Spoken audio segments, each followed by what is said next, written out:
వచ్చే మన కోసం నేడు శంకరుడే వచ్చే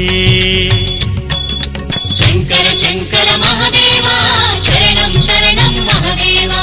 శంకర శంకర మహదేవా శరణం శరణం మహదేవా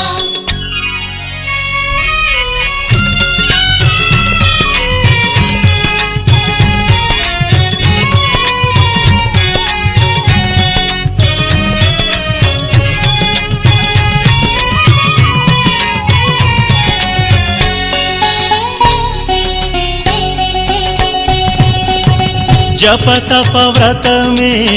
చేద్దామంటే చాలదు ఈ జన్మ పదే పదే శంకర అంటే చాలు పోవును మన కర్మ